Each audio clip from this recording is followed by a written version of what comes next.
குருவே சரணம். எல்லோருக்கும் நமஸ்காரம். நம்ம இப்போது ஒரு ஹாரோஸ்கோப் ஒன்று பார்க்க போகிறோம். இது எனக்கு ரொம்ப தெரிஞ்ச ஒருத்தருடைய ஜாதகம். இந்த ஜாதகத்தில் நல்ல யோகம் இருந்து ஒரு பிரச்சனையினால் இந்த ஜாதகம் யோகம் இல்லாமல் மாறினதுக்கான ஒரு ரீசன் அப்படிங்கிறத நம்ம பார்க்க போகிறோம். இந்த நபர்கிட்ட இந்த ஜாதகம் நான் மற்றவங்களுக்கு தெரியப்படுத்துகிறேன்னு சொல்லி கேட்டு தான் வாங்கி இதை போடுறேன்.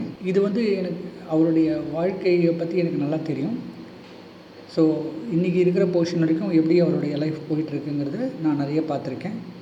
ஸோ ஜாதகம் எந்த அளவுக்கு அக்யூரேட்டாக உங்களுக்கு ஒர்க் ஆகுதுங்கிறத இந்த எக்ஸாம்பிள் நீங்கள் ஃபுல்லாக பார்த்தா தான் உங்களுக்கு தெரிய வரும். அவருடைய பேரோ அவருடைய பிறந்த தேதியெல்லாம் நான் இங்கே குறிப்பிடலை. இது உங்களுக்கு தெரியறதுக்காக இந்த ஜாதகத்தை பற்றி நான் உங்களுக்கு ஒரு பேசிக்காக ஒரு எக்ஸ்ப்ளனேஷன் கொடுக்குறேன்.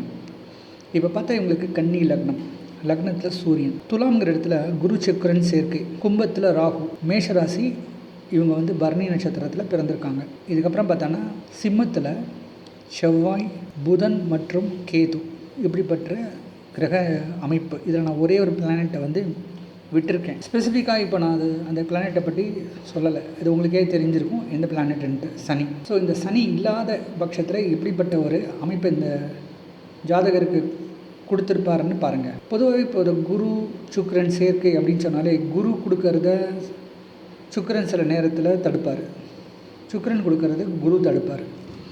ஸோ இவரோட ஜாதகத்தில் பார்த்தோம்னா குரு சுக்கிரன் ஒரு 4 டிகிரிக்குள்ளே தான் இருக்காங்க. அதனால் கம்ப்ளீட்டாக இங்கே அஸ்தங்கம் ஆகிடுது. சுக்கிரனோட வீடு சுக்கிரன் ஆட்சி வீடு, அதனால் சுக்கிரனோட வலிமை இங்கே அதிகம். இப்போ குரு இதில் அப்படியே ஸ்ட்ரைட்டாகவே இவர்கிட்ட சரண்டர் ஆகிட்டார்னே சொல்லலாம். இப்போ இந்த நபர் பிறக்கும்போது சுக்கிர திசையில் பிறந்திருக்கார். ஸோ சுக்கிர திசையில் ஒரு 12 வருஷம் இருந்திருக்கு பேலன்ஸ். அதுக்கப்புறம் சூரியன், சந்திரன், செவ்வாய் அடுத்தடுத்த திசைகள்லாம் தாண்டி ராகு திசையை முடிஞ்சு இப்போது குரு திசையில் இருக்கார். இந்த ஜாதகருக்கு என்ன ஒரு யோகம் பார்த்தோன்னா, இப்போ சூரியனுக்கு நேர் ஆப்போசிட்டில் இப்போ சந்திரன் இருந்தால் இது பௌர்ணமி யோகம். இருந்தாலும் பௌர்ணமியில் ஒளி இங்கே விலகலை.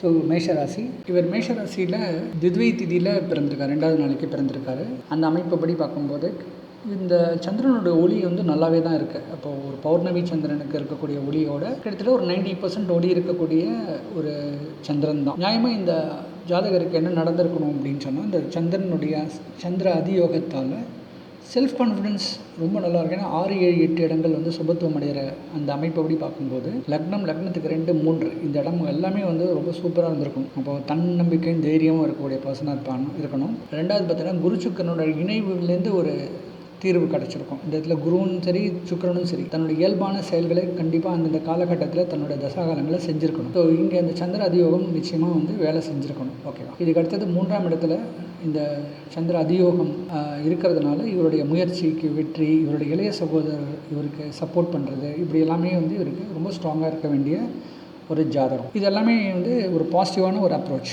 ஓகேவா?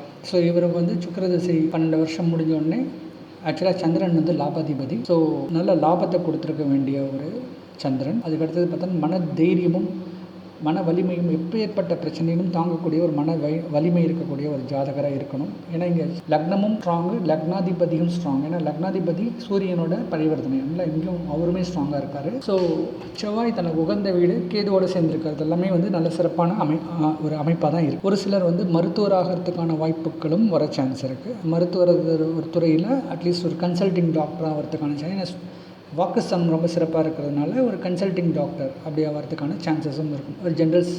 ஒரு ஜென்ரல் ஃபிசிஷியன் மாதிரி வரதுக்கான வாய்ப்புகள்லாம் அதிகமாக இருந்திருக்கும். ஸோ இப்படிப்பட்ட யோகத்தை கொடுக்க வேண்டிய இந்த சந்திரன் ஒரு சனியோட இணைவுனால் இந்த அதியோகம் கம்ப்ளீட்டாக கொலாப்ஸ் ஆகிருக்கு. அதை தான் நம்ம இப்போ பார்க்க போகிறோம். இப்போ இவருடைய ஜாதகத்தில் இந்த சனி ஒருத்தர் இவருடைய வாழ்க்கையில் நல்ல விஷயங்களெல்லாம் தடுத்துட்டாருன்னே சொல்லலாம். இப்போது இந்த சனி இங்கே நீச்ச வக்ரம், சந்திரனோட கிட்டத்தட்ட ஒரு 7 டிகிரியில் இணைவு. ஸோ இந்த பிரச்சனைனால் என்ன ஆகிடுது அப்படின்னா, சந்திரனுடைய அதியோகத்தை கம்ப்ளீட்டாக இந்த சனி வாங்கி சனி சுபத்துவம் அடைஞ்சிடுறார். சந்திரன் டோட்டலி வேஸ்ட்டு இந்த இடத்துல. ஸோ அப்போ என்ன ஆகிடுது, இந்த நபருக்கு தாமத திருமணம். இப்போ எப்படி குரு சுக்கிரனுடைய இணைவு ஒருத்தருக்கு தாமத திருமணம் ஏற்படுதோ, அதே போல் இவருக்கு அந்த சுக்கிர தசை முடிஞ்சு சூரிய தசையிலலாம் பெரிய ஒரு யோகமே இல்லை. ஆக்சுவலாக இவருக்கு செல்ஃப் கான்ஃபிடென்ஸுங்கிறதே ரொம்ப கம்மியாக போய் ஒரு வேலை கூட இவ்வளோ ஈஸியாக கிடைக்காத ஒரு சூழ்நிலையாக ஆயிடுச்சு. இதுக்கு அடுத்தது இவர் என்ன பிரச்சனை அப்படின்னா தைரிய குறைச்சல். ஏன்னா 3ஆம் இடமும் இங்கே வீக் ஆகிடுச்சு. ஏன்னா தைரிய குறைச்சல் அதிகமாகிடுச்சு அவருக்கு. ஏன்னா இங்கே வந்து சந்திரனுடைய அதியோகம் வேலையே செய்யலைன்னு சொல்லிடலாம். இதுக்கு அடுத்தது இவருடைய சந்திர தசை ஸ்டார்ட் ஆகும்போது இவருடைய தாயாருக்கு உடல் ரீதியாக பிரச்சனை ஏற்படுது. இப்படி ஒரு பிரச்சனையில் அவங்க மாட்டிக்கிறாங்க. அதுவும் குறிப்பாக இந்த ராகு தசை சந்திர புக்தி அந்த காம்பினேஷனில் ஒரு இறந்தும் போயிடுறாங்க. ஸோ இப்படிப்பட்ட ஒரு ப்ராப்ளமும் அவங்க ஃபேஸ் பண்ணுறாங்க. அதுபோல் இவங்க முக்கியமாக இந்த மெடிசன்ஸ் படிக்கணும்னு நினைக்கிற டயத்தில் இவருடைய அந்த எக்ஸாம் டயத்தில் இவருக்கு உடம்பு சரியில்லாமல் போயிடுது. கரெக்டான டயத்தில் எக்ஸாமுக்கும் இவரால் போக முடியறதில்ல. அரியர்ஸ் வச்சு இவரால் கரெக்டாக அந்த எக்ஸாமும் கிளியர் பண்ண முடியறதில்ல. கரெக்ட் டயத்தில் பண்ண முடியாததுனால மெடிசன் சீட்டும் கிடைக்காமல் போடுது. ஸோ இப்போது ஒரு ஸ்கூலில் ஒரு டீச்சராக ஒர்க் பண்ணுறாரு. ஸோ எப்படிப்பட்ட யோகம் கொடுக்க வேண்டிய இந்த ஜாதகத்தை ஒரு சனி எல்லாத்தையும் தடுத்துடுது. அதுபோல் தாமத திருமணம், ரொம்ப லேட் மேரேஜ், குரு தசை வந்ததுக்கப்புறமா தான் இவருக்கு திருமணமே நடக்குது. கிட்டத்தட்ட இவருடைய 48-50 வயசில் தான் இவருக்கு திருமணமே ஸ்டார்ட் ஆகுது. இப்போ சந்திரன் டோட்டலாக வீக். அதாவது ஒரு சந்திரன், ஒரு அதியோகம் இருக்கக்கூடிய சந்திரன், ஒரு பௌர்ணமி சந்திரனால் எத்தனை ஒரு நல்ல விஷயங்கள்லாம் நடக்குமோ அது அப்படியே நம்ம லைஃப்பில் வந்து நடக்காமல் போகிறதுக்கு விதி. ஸோ இதுக்கு நமக்கு வேறு எந்த ஒரு ஆன்சரும் கிடையாது. இப்போ இப்படிப்பட்ட ஒரு ஜாதகம் ஏன் வரணும்? ஒரு சில பேருக்கு நல்ல யோகமான ஜாதகம் அமையும் போது ஒரு சிலருக்கு மட்டும் ஏன் இப்படிப்பட்ட தடைகள் வரணும் அப்படிங்கிறதுக்கு எந்த பதிலும் கிடையாது.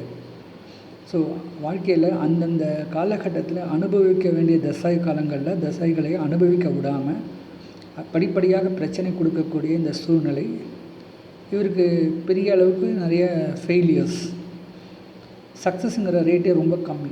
அதுபோல் பொருளாதார மேன்மைங்கிறதே ரொம்ப ரொம்ப கம்மி, ஏர்னிங்ஸ்கிறதே ரொம்ப கம்மி அப்படின்னு சொல்லலாம். ஸோ மற்றவங்களோட சப்போர்ட்டுங்கிறது இவருக்கு தேவைப்படுற ஒரு சூழ்நிலையில் இருப்பார். ஸோ எல்லா வகையிலுமே இந்த சந்திரனுடைய அந்த ஒளியை சனி தடுத்து இவரை வந்து பெரிய யோகத்தை அனுபவிக்க முடியாமல் பண்ணிட்டார். ஆனால் சனி தசை வர்றதுங்கிறது ரொம்ப லேட்டு பீரியடாக, கிட்டத்தட்ட ஒரு 75-80 வயசில் தான் ஒரு சனி தசையே ஆரம்பிக்கும்.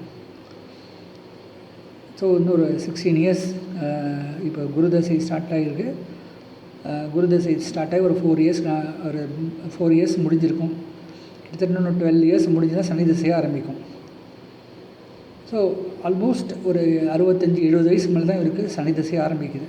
ஸோ இந்த ஏஜில் சனி தசை யோகம் கொடுக்கறதுக்கு இருந்தாலும் சந்திரனுடைய அந்த பாசிட்டிவ் எனர்ஜியை சனி வாங்கி அந்த பாசிட்டிவாக இந்த 8ஆம் இடத்துல இருக்கக்கூடிய சனி ஒரு நல்ல விஷயம் பண்ணணும்னு நினச்சாலுமே அதனால் இப்போது பிரயோஜனங்கிறது ரொம்ப கம்மி. ஸோ நம்ம அனுபவிக்க வேண்டிய அந்த காலகட்டத்தில் வரக்கூடிய கிரகங்களுடைய தசாபுக்திகள் சிறப்பாக இருந்தால் தான் நமக்கு யோகம் அப்படின்னு சொல்லலாம். ஸோ இப்படிப்பட்ட பிரச்சனைகள் ஒரு சனியால் எப்படி நடக்குது, ஒரு அதியோகத்தை தடுக்கக்கூடிய இந்த அஸ்தங்கத்தினால எப்படிப்பட்ட பிரச்சனை வரும் அப்படிங்கிறது புரியறதுக்காக தான் நான் உங்களுக்கு இந்த சார்ட். இப்போ நான் இன்னொரு எக்ஸாம்பிள் சார்ட் காமிக்கிறேன். இப்போ இதே சார்ட்டை இவர் வந்து ஒரு 2 நாளைக்கு முன்னாடி பிறந்திருந்தால் இதே அமைப்பில் சந்திரன் மீனத்திலையும் சனி மேஷத்தில் வக்ரமும் அடைஞ்சிருப்பார். இப்படிப்பட்ட அமைப்பில் பார்த்தோம்னா இவ்வளோ அற்புதமான ஒரு கொடுத்து வைச்ச ஜாதகம் அப்படின்னு சொல்லலாம்.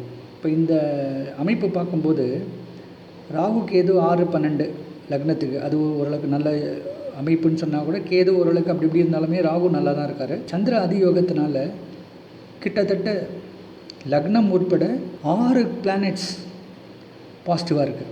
இப்போ சந்திரன் இருக்கிற இடத்துலேருந்து 6, 7, 8 இந்த இடங்கள் எல்லாமே வந்து பாசிட்டிவாக இருக்கிறதுனால இப்போது கேது பாசிட்டிவ், செவ்வாய் பாசிட்டிவ், புதன் பாசிட்டிவ், சூரியன் பாசிட்டிவாக இருக்கும், சுக்கிரன் மற்றும் குரு இப்படி இந்த எல்லா கிரகங்களும் பாசிட்டிவாக இருக்கிறதால எப்படிப்பட்ட அமைப்பு இருக்கும் பாருங்கள். இவங்க ஒன்று புத திசையிலையோ இல்லைன்னா சனி திசையிலோ இல்லைன்னா குரு திசையிலோ பிறந்திருப்பாங்க.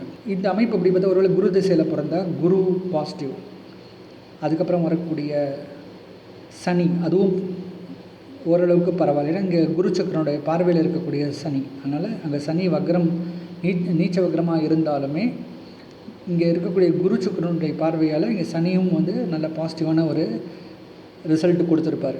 அதுக்கு அடுத்தது புதனுக்கு அடுத்தது வர கேதுக்கு அப்புறம் வரக்கூடிய சுக்கிரன், சூரியன், சந்திரன், சனி. இப்படி இந்த ஜாதகர் குரு திசையில் பிறந்தாலும் சரி, சனி திசையில் பிறந்தாலும் சரி, இல்லை புத திசையில் பிறந்திருந்தாலும் சரி, எந்த திசையில் பிறந்திருந்தாலும் வரக்கூடிய அடுத்தடுத்து வரக்கூடிய தசாபுக்திகள்லாம் இவங்களுக்கு நல்ல யோககரமாகவே இருக்குன்னே சொல்லலாம். இப்படிப்பட்ட ஜாதகம் வந்து கொடுத்து வைத்த ஜாதகம் அப்படின்னு சொல்லலாம். இதெல்லாம் ரொம்ப லட்சத்தில் கோடியில் ஒருத்தருக்கு கிடைக்கும். ஸோ இந்த அமைப்பில் பார்க்கும்போது கண்டிப்பாக ஒரு பெரிய மருத்துவராக இருப்பார். ஏன்னா இங்கே சிம்மம் சுபத்துவம், சிம்மாதிபதி சுபத்துவமாக இருக்கார். செவ்வாய் வேறு இங்கே ரொம்ப நல்ல ஸ்ட்ராங்காக இருக்கார். ஸோ இவர் கண்டிப்பாக மருத்துவத்துறையில் பெரிய சக்ஸஸ்ஃபுல் பர்சனாக இருப்பார். பாலிடிக்ஸ்லேயும் ஒரு பெரிய ஆளாக இருக்கிறதுக்கு சான்ஸ் இருக்கும். ஒரு பொலிட்டிக்கல் லீடர் ஆகிறதுக்கான வாய்ப்புகளும் இருக்கும். ஸோ இப்படி எல்லா வகையிலும் யோகம் கொடுக்கக்கூடிய ஜாதகமாக அமைய வேண்டிய ஒரு நபர் 2 நாள் தாமதமாக பிறந்து சனியோடைய சேர்க்கையும் ஏற்பட்டதுனால எவ்வளோ பெரிய பிரச்சனைகள் மாட்டி இருக்குங்கிறது நம்ம இந்த பதிவு மூலிமா தெரிஞ்சுக்கிறோம். ஸோ இதில் நம்ம தெரிஞ்சுக்க வேண்டிய ஒரு விஷயம் என்னென்னா, பௌர்ணமி சந்திரன் எப்படிப்பட்ட யோகத்தை தருவாருன்னு தெரிஞ்சுக்கிறதுக்காக தான் இந்த பதிவு.